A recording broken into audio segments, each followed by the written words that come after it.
interrupt regular programming for this breaking news. Reports are circulating that Senator Antonio Trillianes may be arrested either tonight or tomorrow morning. This information has yet to be verified, but reporters at the Senate are now on standby for any development. Trillianes has been staying at the Senate to escape any arrest since President Duterte voided his amnesty for attempting a coup d'etat a decade ago against the Arroyo administration.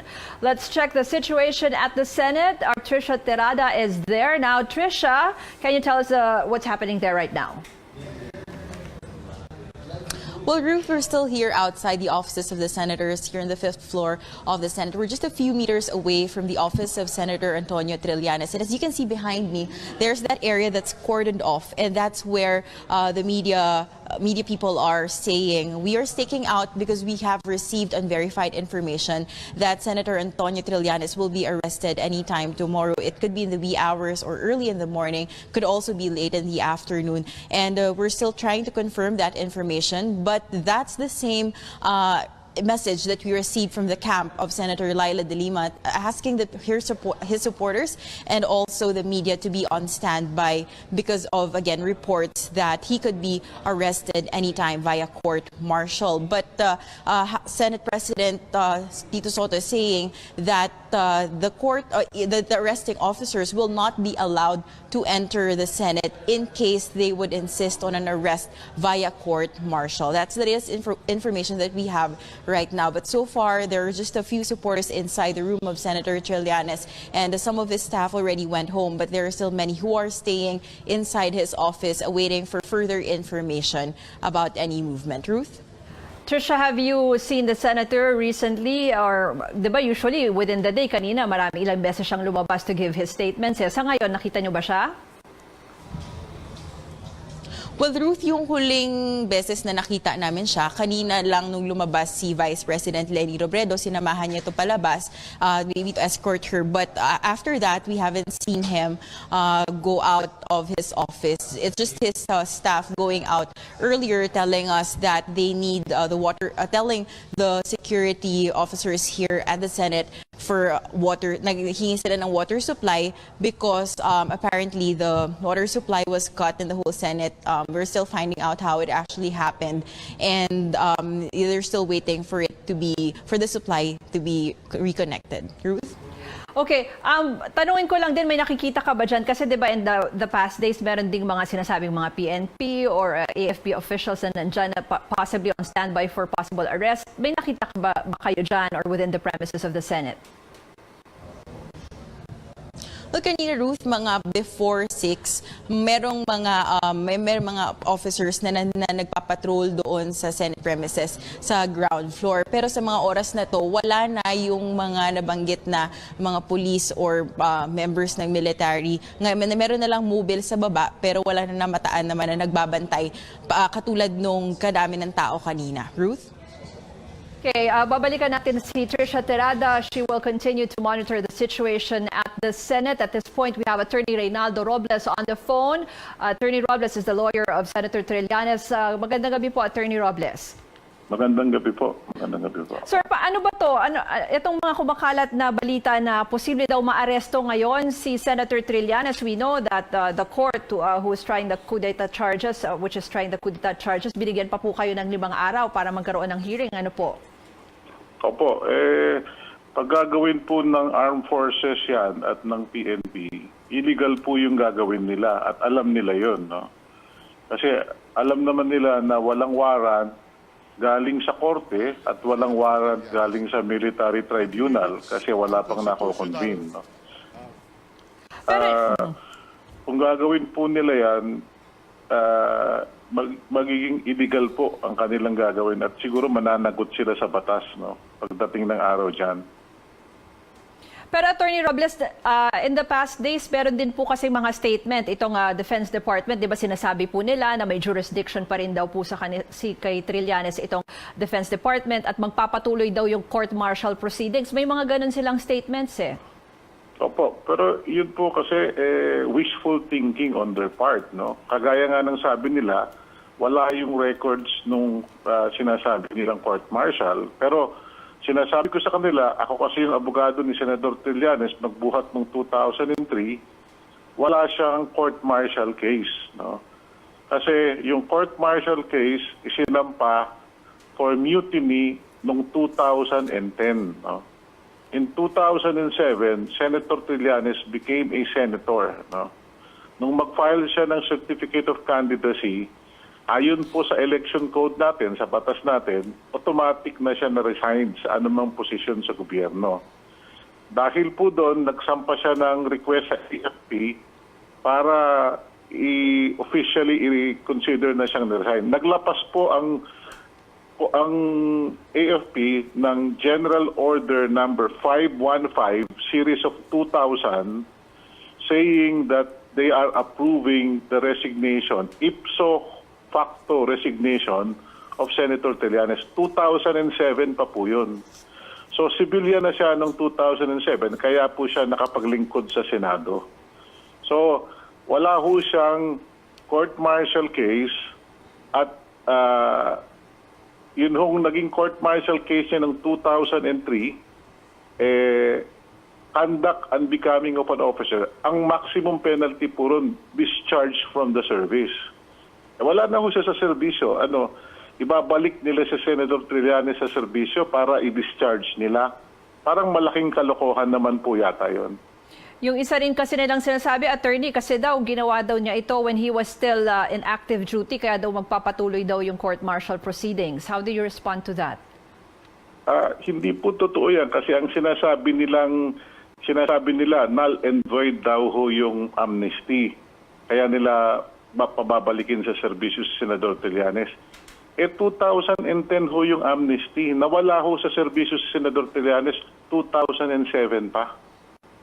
So kahit sabihin na nilang tama na yung amnesty may problema o mali, walang kinalaman po yun sa pagkakatanggal sa serbisyo ni Senador Trillianes. Nawala siya sa serbisyo dahil tumakbo at nanalo siyang senador. At tingnan lang nila, may General Order number 515, sinasabi ko sa kanila, series of 2007, wherein si General Esperon mismo inaprubahan yung pagkaka-honorably discharged ni Senator Trillianes dahil senador na nga siya.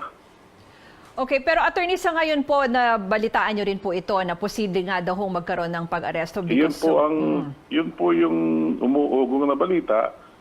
Pag ganyan po at gagawin ng Armed Forces or PNP yan, isinasang tabi na nila yung ating mga batas at ang ating konstitusyon sa ligang batas. Nakakatakot po yan. Kung kaya po nilang gawin yan sa isang nakaupong senador na may suporta ng buong Senado at sinasabing illegal yung gagawin sa kanya, pwede pong gawin yan kahit sa kaninong mamamayan. Wala na hong safe sa atin.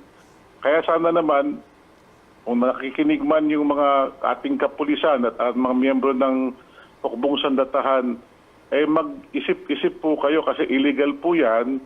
At kung gagawin nyo po yan, pagdating ng araw, mananagot din po kayo sa batas. At pangalawa, parang yung ating mga pinaglaban na kalayaan, yung pinaglaban ng mga bayani nating noong pang-araw, na mamuhay ng maayos sa ilalim ng batas, parang ibinabasura na ho natin.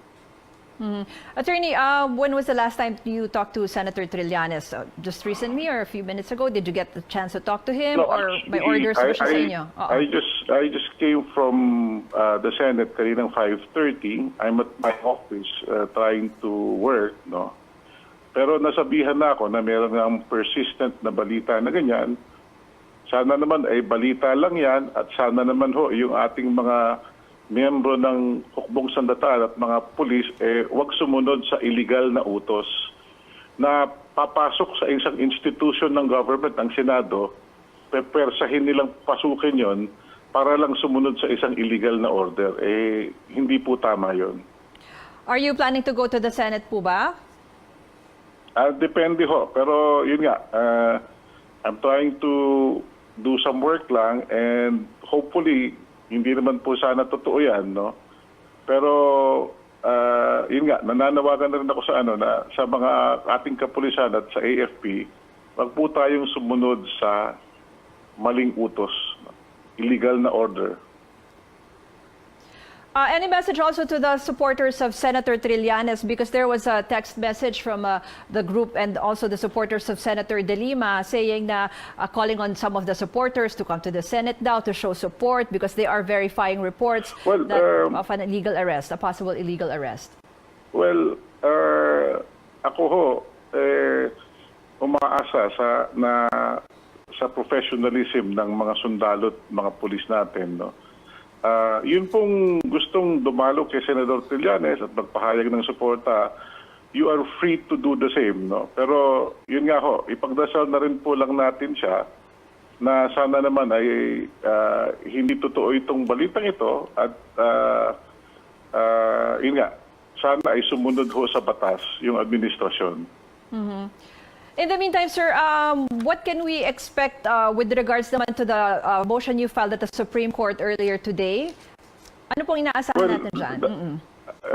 Alam naman natin ho na yung cases would take time, no? But we will try to see if we can ask the Supreme Court to act more swiftly, no, on this matter, no. We intend to file a motion, urgent motion tomorrow, to ask them to expedite the action on the case. So this will be another motion, sir, aside from that, the one that you filed earlier? Yes. We will also ask the court to consider raffling the case earlier. No? Kasi ang balita ko, ang next week, every Tuesday lang yata yung raffle. No? So, we will try to see if we can convince the court to have the case raffled earlier. Especially in the light of this extreme news na merong ganyang balita na may magtatangkang mag-effect ng illegal arrest. No? But with regards to this issue on court martial proceedings, can this be addressed? Did you address this on with the Supreme Court petitions you filed, or hindi rin siya pwede dyan because it's a separate, it's with the Defense Department? We are relying on the professionalism of the men and women of the armed forces of the Philippines. Alam nila kung ano yung tama. They will be able to find this in their records. Yung pong AFP officers natin, tignan nyo lang po. General Order number 515, series of 2007. Nakikita nyo po doon, lawfully discharged si Senator Trillanes as early as 2007. So, kung pepersahin po nyo ang isang sibilyan na 10 taon ng sibilyan at pababalikin nyo sa uniforme, kung pwedeng gawin po ito kay Senator Trillanes, kahit sino sa inyo, pwedeng ganyanin. Wag po tayong pumayag sana na ganyan. Attorney, another one, expected hearing on September 13. Mag-usapan na rin po natin at the Makati RTC 148 where the original coup d'etat charges were filed. Ano pong plano natin for the September 13 hearing? Well, I don't want to discuss sana yung merits, no? Pero since, yun nga, alam ko naman na nag-file ng extremely urgent motion yung pong kaso na yun na-dismiss na.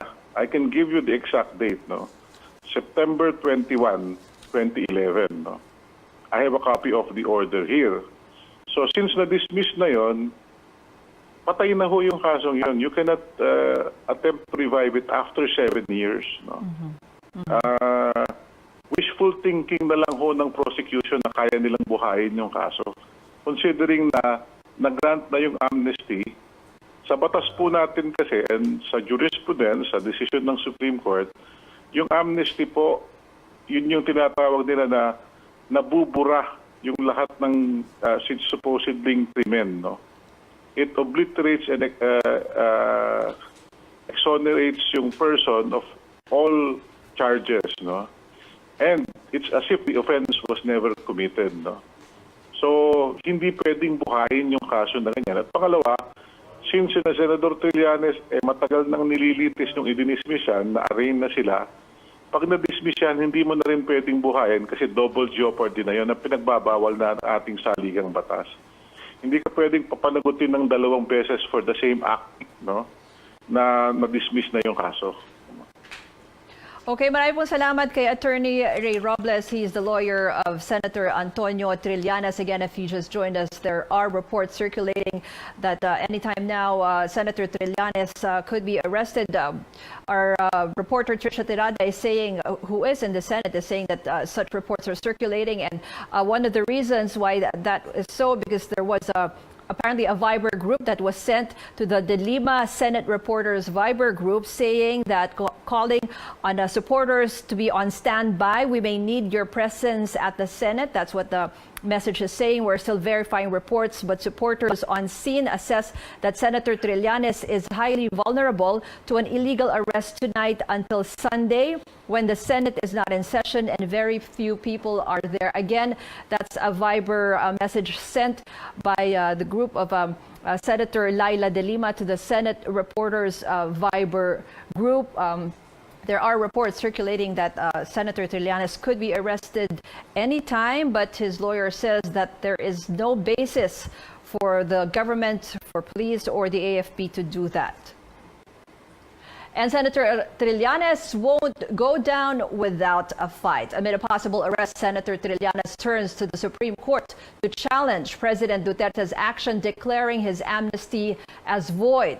But does Trillanes still have trust in the same court that affirmed an arrest order against his fellow opposition Senator Laila De Lima? Our Anjo Alimario has more. Walang iwanan! Trillanes, ipagtanggol! It seems reminiscent of a detained colleague whose supporters filled the stretch of Padre Faura in Manila. Senator Laila De Lima eventually lost her fight at the Supreme Court and remains in jail. Now, her fellow opposition Senator Antonio Trillanes is also facing the High Court. This time to evade a possible arrest and challenge a presidential proclamation that voided his amnesty. Maraming nagsabi sa amin, huwag pumunta sa Supreme Court dahil politicized daw, dahil yung mga mahistrado natin ay loyal sa Pangulo. Ang tingin ko, dito sa mga ganitong issue, na ang kinabukasan at buhay na natin ang nakataya, maninindigan ang mga mahal nating mahistrado ng Supreme Court para gawin yung tama. Trillanes' lawyer Ray Robles says if the Supreme Court can no longer be trusted, people seeking justice have nowhere else to go. Bali wala na yung ating justice system. Kung ito na ganito kaklaro na nag-aaresto ng tao na wala namang warrant ay papayagan pa natin. Trillianes asked the court to immediately issue a stay order against Proclamation 572, which nullified his amnesty. His ultimate call, declare President Duterte's action null and void ab initio. This is a proclamation's similar premise in voiding his amnesty. We believe it is unconstitutional for a number of grounds. No? Also the attempt of the PNP and the armed forces to arrest the senator is grossly illegal. No? The president does not have the power to issue warrants of arrest. No? Why unconstitutional? Well, they believe the president cannot unilaterally withdraw a completed act of amnesty. It also violates the senator's due process and smacks of political harassment. Alam natin na Senator Trillanes is being specifically targeted by the administration. This is political harassment, pure and simple. It's very clear that this is political harassment. Robles explains the proclamation violates Trillanes' right against double jeopardy. He added President Duterte committed grave abuse of discretion in issuing the proclamation, considering that his amnesty extinguished his previous offenses. Kalagay nga sa jurisprudence natin, pag may amnesty, lahat ng krimen nabubura. No? It's extinguished and obliterated. No? So wala ka nang pwedeng buhayin. Robles also raises the attempt to have Trillanes arrested without a valid warrant. Pag maaresto si Senador Trillanes na isang senador, nang harap-harapan binabastos ang mga batas natin, ano kaya ang pwedeng mangyari sa isang ordinaryong tao na walang resources para ipagtanggol yung sarili niya? Chief Justice Teresita Leonardo de Castro, a Duterte appointee, and the rest of the justices will first appreciate his plea, and Trillanes has to wait while in the Senate premises for an initial outcome. Anjo Alimario, CNN Philippines. Okay, at this point, let's go back to Trisha Terada, who's still at the Senate. Trisha, can you tell us the latest there? Well, Ruth, right now, everything's still the same. The media is still waiting outside the office of Senator Trillianes in the cordoned-off area. Well, let me just share with you that there were just quite a few changes today compared to how it was yesterday. Well, today, because of what happened earlier with the commotion during the arrival of Vice President Leni Robredo, where the media flocked to her, asking her for interviews earlier, there were a few changes that were implemented here at the fifth floor of the Senate. So they put now a blue cordon where the media would just stay, unlike last night where we were still able to roam around the fifth floor and stay wherever we wanted to. But right now, we're just situated in this one side or two sides of the fifth floor. And everyone's on standby. Everyone's really waiting for what could happen next because of unverified information that we received where Senator Trillianes could be arrested anytime tomorrow. Again, it could be in the wee hours during daytime or could be in the afternoon. And we also received information that the president will be leaving Jordan earlier than expected. So he'll be leaving tomorrow and expected to arrive on Saturday. So there are speculations that the arrest could be possible in line with that arrival. And it's the same information that you received from the camp of Senator Laila de Lima asking the supporters of Senator Trillianes and the media's help also to be present here at the Senate in case of any untoward arrest that could happen anytime tomorrow or over the weekend. She asked everyone to be on standby from tomorrow until Sunday because of those unverified information. But Senator De Soto assured the reporters who were asking, what if the arresting officers would come here and get Senator Trillianes?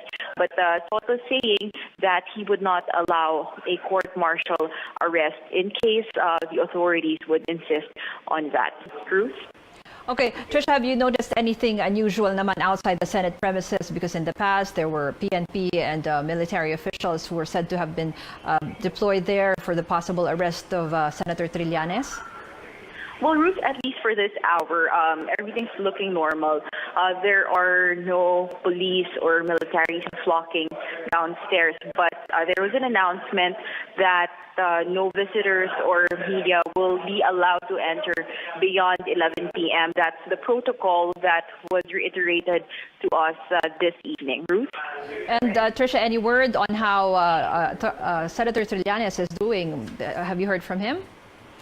Well, so far, Ruth, we haven't seen him go out of his office, but right now, he's just resting inside, waiting still for further announcement. There's still a few visitors inside his office, and we're still trying to get more information as to how he is right now. But earlier, some of his staff went out to ask the Senate security for help to reconnect the water supply because apparently water supply ran out a few hours ago.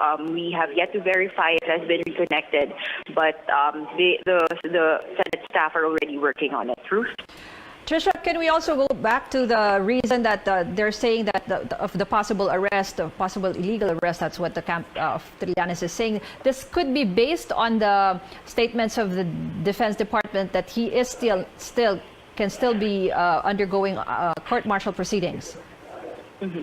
Ruth, actually, there is really no verified information about that, but that's actually one of the roots of the speculation where it could be coming from. Because again, yesterday, as we remember, the AFP had a press conference saying that Trillianes could still be answerable to a court-martial. But then again, even if they would insist on a court-martial, Senator Soto is saying that he would not allow the arrest to happen inside the premises of the Senate. Whereas from the camp of Senator Laila, the information coming from the camp of Senator Laila de Lima, there's no really clear basis as to where it's coming from. It could also be coming from the unverified information that came out about 6 p.m.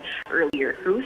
And let's also mention that the government had requested for an alias warrant before the Makati RTC 148, which originally tried the coup d'etat charges against Senator Trillanes, but that court has set a hearing for September 13, and it has not acted on the request of the government for an alias warrant. Anyway, we will go back to you, Trisha Tirada, for the latest there at the Senate.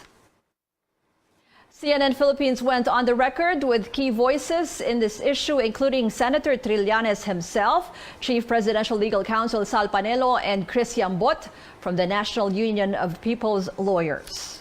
This is one of the trademarks of this administration. They just lie and try to convince everyone that this is the truth. And just to cite one of those lies, dito sa proclamation na ito, ang isang basis nila ay sinasabi na hindi daw ako nag-file personally ng aking application for amnesty. Then, suddenly, here comes this video showing na talagang nag-file ako. As far as we're concerned, we have a very strong case. As far as we know, the proclamation granting amnesty to Mr. Trillanes is null and void. And if the argument is that the case has been dismissed, the dismissal was anchored on a void proclamation. Hence, I do not think the dismissal would be valid. Patay na yung kaso eh. Matagal na siyang na-dismiss. So kung magpa-file ka ng motion sa isang inexistent na case, wala na siya actually sa docket ng court eh. So the very fair answer to that is dapat ma-dismiss na agad yung motion na ito. Panelo also told CNN Philippines that they will take their case to the Supreme Court if the Makati Regional Trial Court rules against their motion for a warrant against Trillanes. Again, unverified reports say Trillanes may be arrested anytime soon. We'll gather more information and bring you the latest. Stay tuned to CNN Philippines.